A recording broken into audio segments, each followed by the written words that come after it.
자, 총선을 70일 앞두고 여야가 총선 공약을 앞다퉈 발표하고 있고 특히 최우선 국정과제로 꼽히고 있는 이 저출생 문제.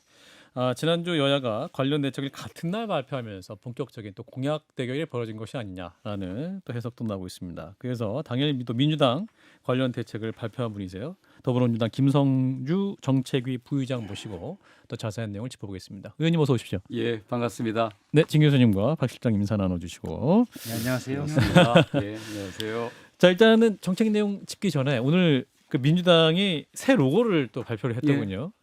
기존에 있던 민주주의를 형성한 미음이 없어지고 파랑, 보라, 초록 삼색 깃발이 들어갔는데 관련 이미지 잠깐 보겠습니다. 지금 유튜브로 나가고 있는데 어떤 의미가 담겨 있습니까? 의원님 설명해 주실 예, 수 있나요? 일단은 그 색깔은 파랑은 민주를 상징하고요. 예, 보라는 미래, 네. 초록은 희망을 상징하고요. 예. 펄럭거린다고 하는 것은 다양한 가치를 품는다. 아하. 이런 의미를 갖고 있습니다. 예. 노골하기보다는 PI라고 말씀드리는 게 맞습니다. 왜 PR. 바꿨어요? 촌스러운데.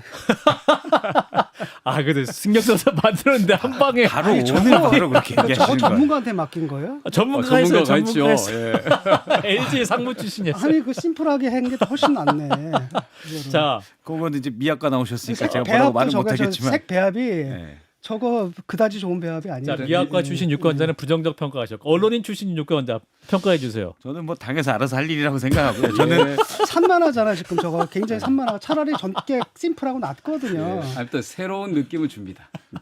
그게 방점을 두십시오. 아니 당이 새롭지가 않은데 무슨 예, 일단 뭐 또 국민들의 반응은 차차 나올 것이기 때문에 그 일단 새 로고 PI를 받고 자 일단 총선 공약 민주당 얘기로 넘어가 보도록 하겠습니다. 자 일단은 오늘 그 또 5호 총선 공약으로 군장병 처우 개선 대책을 발표하셨습니다. 내용을 보면 예비군 동원 훈련 기간을 4년에서 3년으로 줄인다. 또 훈련 보상비도 16만 원까지 올리겠다. 병사들 당직 근무비도 6만 원은 올리고 휴식권도 보장하겠다. 어떤 취지에서 이런 공약이 예, 나왔을까요? 이번에는 주로 이제 그 장병들의 복지 그 향상에 초점을 좀 맞췄고요. 예. 특징적인 것은 이 국방부에도 군무원이 있습니다. 공무원과 군무원, 똑같은데 맞아요. 예. 군무원은 또 공무원과 차별적인 대우를 받았더라고요. 아하. 그런 것들 같이 해주겠다라는 이제 그런 거고요. 예. 또 이제 그 특별한 것은 이번에 그 종합검진비도 좀 지원하겠다. 아니, 되게 공무원들 공공기관 다 하거든요. 예. 종합검진비 이거를 추가로 저희가 하도록 했고, 약간 특이한 것은 예비군 동원 훈련을 보통 4년에 걸쳐서 하는데 이번에 2박 3일을 좀 3박 4일로 좀 바꿔서 아하. 3년에 끝낼 수 있도록 하는 예. 제안을 저희가 청년들한테 받아서 아하. 이번에 포함시켰습니다. 그렇군요. 저는 근데 이제 이 군장병 처우 개선이 병들 위주로 좀 많이 돼 있는 부분인데 제가 최근에 장교들 좀 만났는데 요즘 군 좀 많이 복지가 많죠? 예. 이게 장병들 위주로 넘어가서 예. 이게 청년 장교들 사관학교를 안 가려고 하는 것 같다. 사실 오히려 장교들을 장병이라고 두면 하면 장교, 병사 병사, 예. 그다음에 그 저 부사관 부사관 예. 다 포함해서니까 이분이 지금 장교 출신이거든요. 그래서 불만을 표시하는 겁니다. 너무 사병 위주 아니냐? ROTC 출신들도 불만이 많습니다. 그러니까요. 예, 예, 그렇습니다. 예. 그 사병들 월급 굉장히 예. 많이 올라가는데 오히려 장교들 처우는 좀 안 좋아지지 않냐 뭐 이런 예, 얘기가 일단 있어서 좀 뭐 사병들 숫자가 좀 많으니까 사병들 중심 발표하고 나중에 장교도 꼭 추가 발표하겠습니다. 그래서 이제 이번 공약 발표를 앞두고 이재명 대표가 이제 대선 후보 시절에 그 선택적 모병제를 말씀한 적이 있는데 그래서 이번에도 이 모병제 도입 검토도 좀 되지 않겠느냐 얘기가 있었는데 이번엔 빠졌 거죠? 그 청년들은 그런 요청을 좀 했었는데요. 예. 이번에는 이제 군 장병들의 복지 개선에 초점을 맞췄기 때문에 예. 뭐 안보라든가 평화에 관련된 메시지, 그다음에 모병제와 같은 이런 근본적인 변화에 대해서는 언급하지 않았다고 하는 걸 말씀드립니다. 그렇군요. 알겠습니다. 일단 군 관련 정책을 좀 짚어봤고요. 자, 이제 오늘 핵심적으로 모신 그 저출생 대책 공약 문제를 좀 여쭤보도록 하겠습니다. 일단 민주당 안을 보면 핵심적으로 이 주거 지원 대책들이 눈에 띄네요. 모든 신혼부부에게 10년 만기 1억 원 대출, 두 자녀 이상 출산 시 공공임대주택 제공인데 근데 국민의힘은 예산 확보 문제를 어떻게 할 것이냐 설명 부족하다. 구체적으로 한동훈 위원장은 연 28조에서 29조 원의 재원이 필요할 텐데 어디서 마련할 거냐 이렇게 묻고 있습니다. 참 지금 여당은 자기들은 펑펑 쓰면서 예. 야당이 뭐 좀 제안하면 그 돈 어디서 나오냐라고 묻는 게 상습화된 것 같습니다. 그러니까 야당은 예. 집행권을 갖고 있지는 않지 않습니까? 그러니까 야당은 비전을 제시하는 거죠. 이런 방향으로 가야 된다.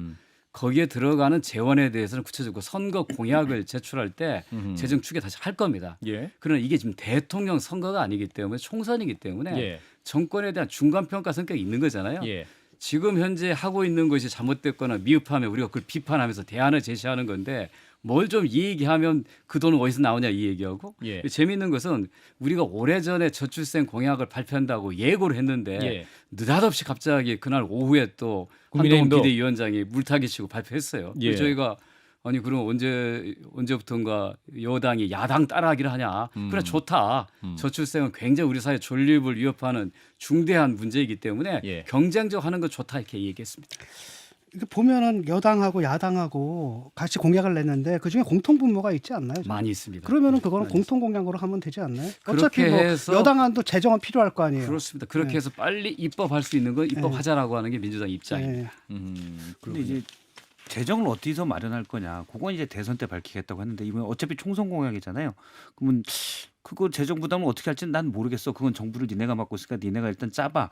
요거는 이제 집권을 노리는 정당에서는 조금 부족하지 않나. 그런데 저희가 총선이 정세 예. 승리한다고 해도 저희가 야당이잖아요. 예. 예산 편성권을 갖고 있지 않지 않습니까? 그래도 예를 들어 정부에 요구할 수는 있잖아요. 그러니까 요구할 거에 대한 내용을 저희가 한 약 24조 원 안팎의 네. 내용들을 갖고 있고 당연히 저희가 만약 다수당이 된다고 하면 예산 심의 과정에서 계속 증액할 것을 요구를 당연히 하겠죠. 그러나 지금부터 뭐 당정 협의를 통해서 예산 편성할 수 없는 우리 입장 이 야당인데 그걸 자꾸 우리한테 이렇게 공박하는 것은 일단 좀 진지한 고민과 토론을 좀 피하려고 하는 여당의 태도 아닌가 이렇게 근데 판단합니다. 결국은 근데 뭐 말은 좋잖아요, 사실은.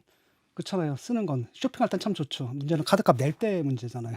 그래서 우리가 좀 그러니까, 약간 예. 좀 과도한 비용이 들어가는 거, 약간 좀 허풍이 있는 거는 저 뺐습니다. 제가 반대했습니다. 좀 더 센 거를 좀 하자, 좀 더 과감하게 하자는 주장도 있었지만 예. 야당이 현재 할 수 있는 게 없는 상태에서 그렇게 얘기하면 국민들이 또 야당이 현실성이 없는 정책들에 자꾸 쏟아붓는다. 지금까지 해왔던 저출생 대책이 경쟁적으로 여야가 선거를 앞두고 경쟁한 것들이 수백조 원을 쏟아부었지만 그렇죠. 여전히 저출생 상태가 심각하지 않습니까? 예, 예. 그에 대한 반성으로부터 출발했다 이렇게 말씀드립니다. 그러니까 이제 더불어민주당에서 여러 이제 정책안을 내놨는데 그러면 근본적으로 이 저출생인 원인 핵심 이유를 뭐라고 진단하신 겁니까? 그 진단 이후에 이 정책이 나왔던 것 같은데. 그 동안에는 그 양육에 대한 어려움을 주로 해소해 주는 예. 뭐 어린이집을 예. 좀 늘려준다든가 뭐 아동 수당을 좀 새롭게 편성한 이런 거였는데 예. 그렇게 썼는데 효과가 없다는 게 드러났잖아요. 그러니까 돌보면 잘할 수 있는 그 대책이. 그렇습니다. 그럼 실패했다 인정해야 되거든요. 예. 왜 결혼을 기피하느냐? 결혼한 사람들이 왜 출산을 기피하냐는 것은 예. 우리 사회가 그렇게 살만한 사회가 아닌 거거든요. 이 젊은 부부들이 보기에.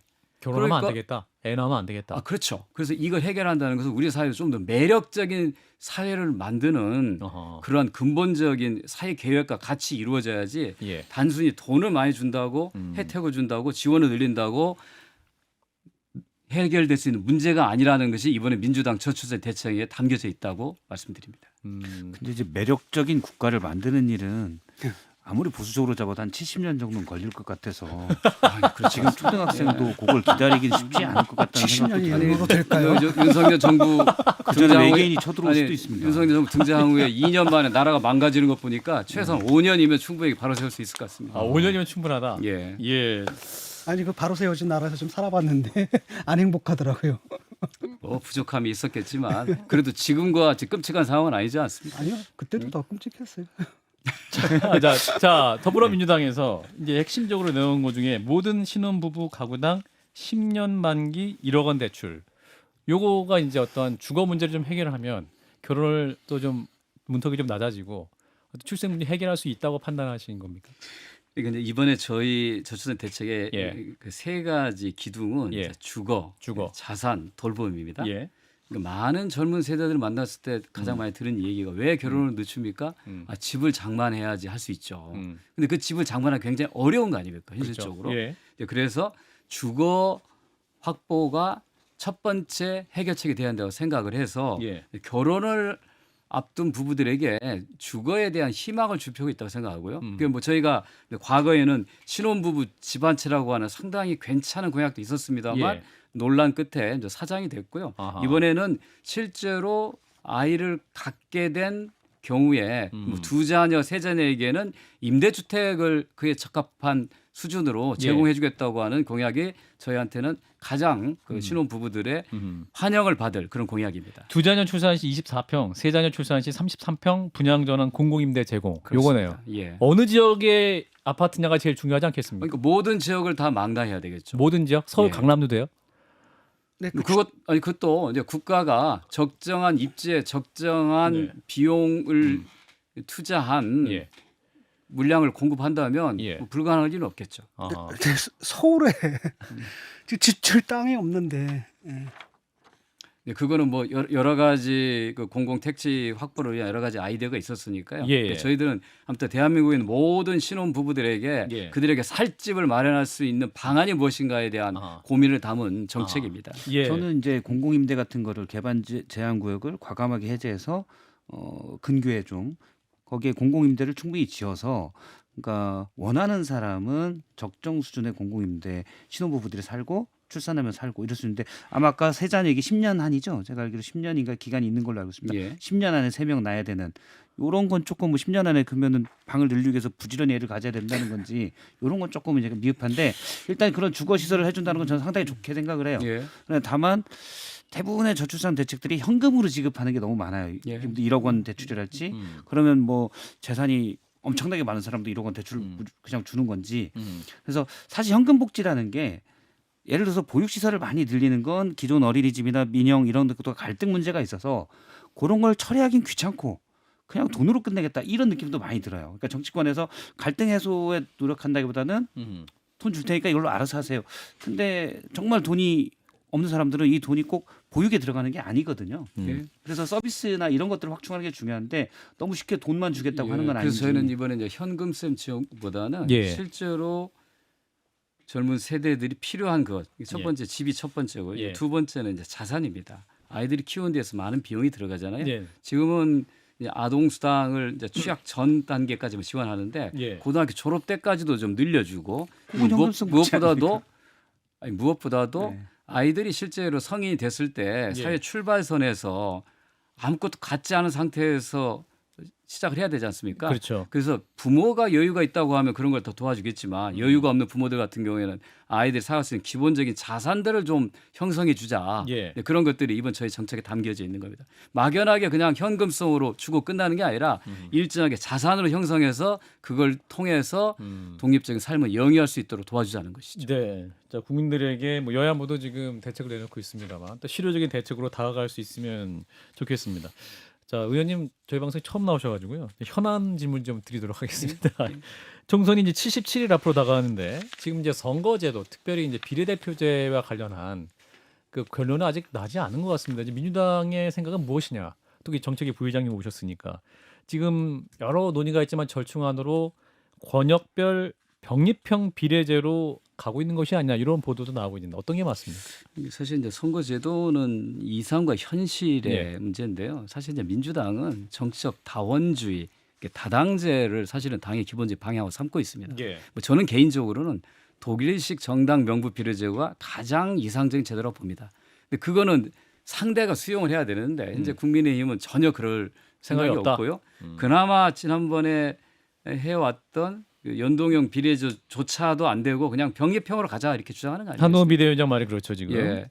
그런 상태에서 민주당이 할 수 있는 선택지가 예. 없다 이런 게 가장 큰 고민인 겁니다. 예. 그러니까 현재는 그 병립형으로 돌아가고 권역별 비례제를 도입하느냐라는 하나 옵션이 있고 예. 또 하나는 기존에 있던 그냥 연동형 비례제를 간다. 근데 이게 있는데 두 번째의 경우에는 국민의힘은 반드시 위성정당 만들겠다는 거고 민주당은 예. 만들어서는 안 된다고 하는 건데 예. 근데 그랬을 경우에 제1당 경쟁하는 상태에서 민주당이 지게 된다면 치명적인 어려움을 겪게 되는 것이죠. 예. 그래서 그 문제에 대한 아주 고민이 완전히 끝나지 않았다 이 말씀드립니다. 선거가 임박했는데 언제 끝내실 예정이십니까? 아무튼 뭐 저 1월 말 아무튼 2월 중순까지는 서둘러서 마무리하겠다는 게 최근의 당내 논의입니다. 원래 근데 개혁이라는 건 말이죠. 자기 희생이 없이는 불가능해요. 근데 그 개혁을 그러니까 야당은 하겠다고 하는 고민하는데 예. 여당은 안 하겠다고 그러니까요. 하니 그렇기 때문에 자기 희생을 해야 되는 거죠. 자기 희생을 해야지 그 진정성이 인정받는 건데 그러니까 결국은 그 자기 희생을 할 생각이 없기 때문에 자기들이 한 개혁도 사실은 다시 과거로 돌아가는 거 그러니까 아니겠습니까? 자기 희생을 하겠다는 각오는 되어 있지만 예. 이번 선거가 윤석열 정권 심판 선거이고 예. 야당이 제1당이 돼서 여당의 독주를 막는 게 중요한 목표인데 예. 그렇게 선의를 베풀어서 선의를 갖고 했을 때 만약에 제1당을 국민의힘이 갖게 된다면 더 많은 비난과 공격들을 제1야당이 민주당이 가질 수밖에 없다는 고민이 있습니다. 이번 선거만이 아니라 모든 선거가 그래요. 그거는 모든 선거에 토당하는 거고 그렇기 때문에 노무현 대통령이 뭐라 그랬습니까? 우리가 한번 권력을 잡는 것보다도 한번 진다 하더라도 우리가 자기 희생을 해서 이게 한국 사회를 위해서 더 바람직한 길이다. 일로 나가야 된다라고 했는데 그런 노무현 정신이 이제 사라진 거죠. 일단 지금 뭐 이렇게 하면 그 여당만 유리하게 된다라고 말씀하셨는데 많은 민주당 의원들도 과거부터 그러니까 위성 정당을 방지할 수 있는 꼼수를 방지할 수 있는 방안을 만들면 말씀하신 다당제를 더 유리하게 지형을 유리하게 할 수 있는 연동형을 유지해서 갈 수 있다라는 의견이 있었거든요.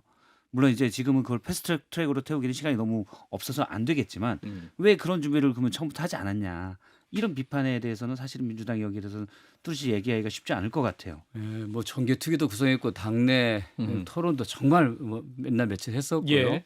일정한 상당히 공감대는 있었습니다. 예. 근데 결론은 그렇게 가지고 여당하고 협상하고 오면 전부 다 X를 치고 오니까 할 수 있는 방법이 없는 거지 않습니까?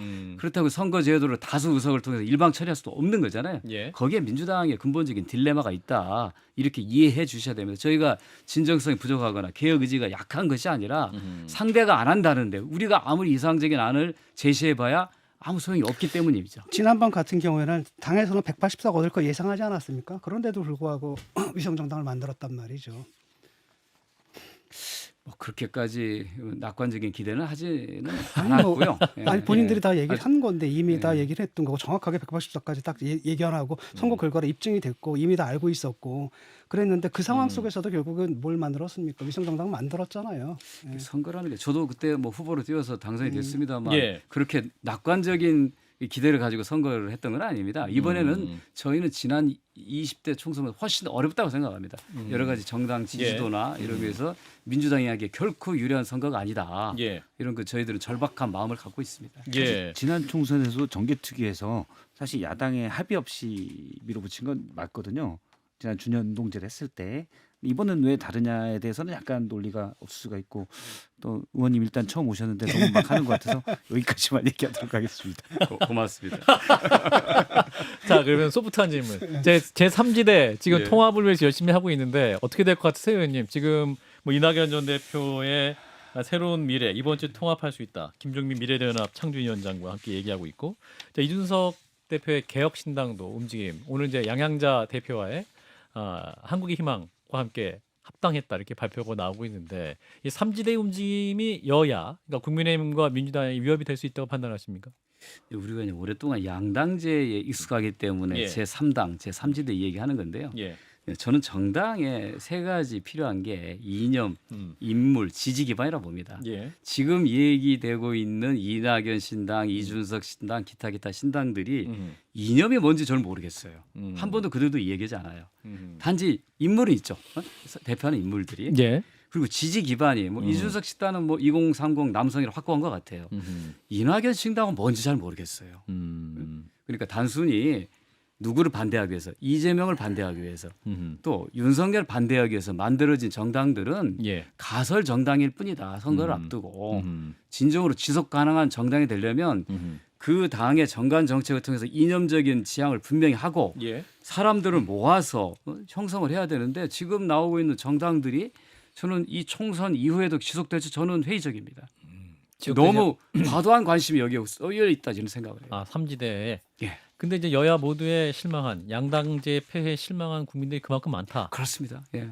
그거는 기존의 두 거대 정당들이 반성해야 될 대목이고요. 예. 끊임없이 자기 혁신을 통해서 변화의 방향으로 나가야 되는 것을 강요받고 있는 거예요. 그게 안 된다고 하면 예. 제3 세력들한테 더 많은 투표를 국민들이 해서 예. 평가를 할 것으로 봅니다. 그 낙관 전망으로 50에서 60석까지 가능할 것이다. 3지대에서는 이렇게 얘기합니다.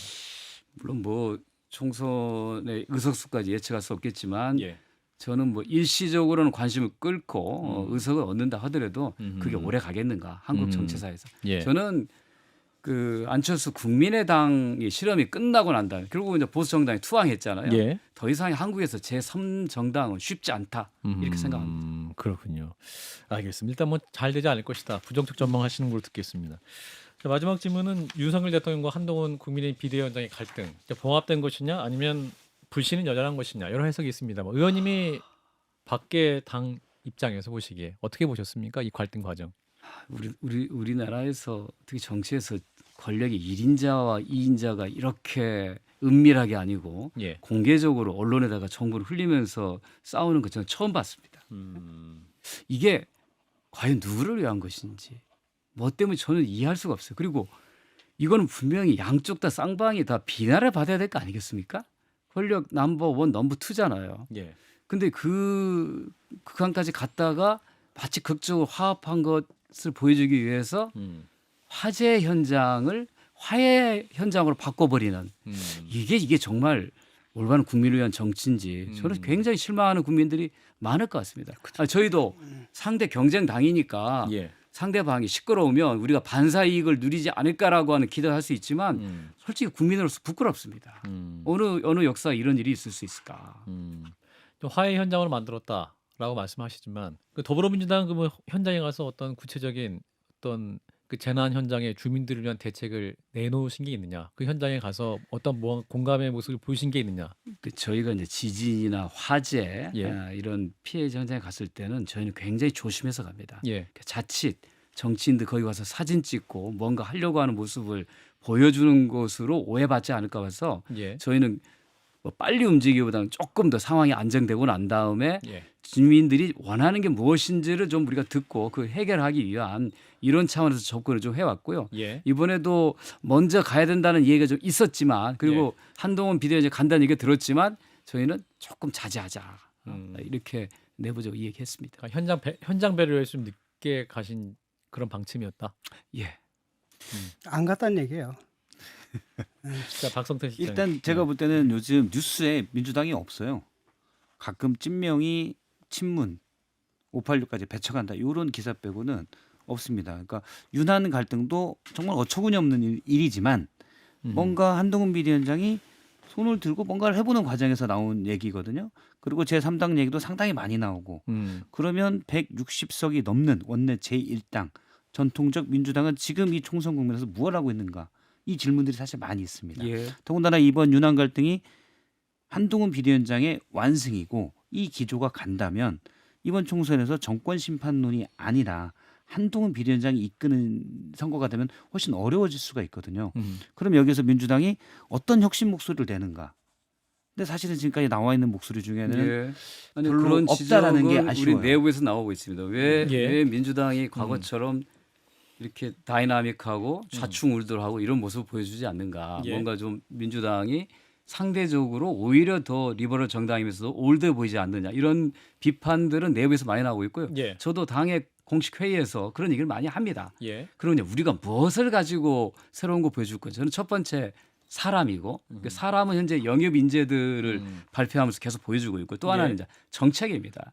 저는 기본적으로 문재인 정부가 정권 재창출에 실패한 후에 아무리 문재인 정부가 국민들 높은 지지를 받았다고 하더라도 예. 재창출 실패했으면 정책 책임이 있다고 보는 겁니다. 그래서 반성을 하고 시작해야 돼요. 그럼 우리는 뭐 때문에 졌는가? 그게 보면 검찰개혁과 부동산 아니겠습니까? 예. 그거를 놓친 거에 대한 반성을 통해서 민주당이 새롭게 나아가겠다고 하는 것을 보여주는 것이 이번 총선에서 굉장히 중요한 정책의 변화라고 생각하고 있거든요. 예. 그 책임은 제가 정책 수석 맡고 있는 저한테 상당 부분 있고 예. 그렇게 하기 위해서 여러 가지 정책 다양한 것들을 내놓으면서 캠페인을 하고 있는데 참 예. 아쉬운 점은 예. 이게 새소리가 안 나오면 언론이 관심을 안 가져주는 거예요. 아하. 뭐 약간 허경영식 허풍을 떨지 않으면 뉴스거리도 안 되는 게 이런 게 좀 문제라는 것이죠. 정책 부분은 그럴 마무리해 수 있는데, 주십시오. 예.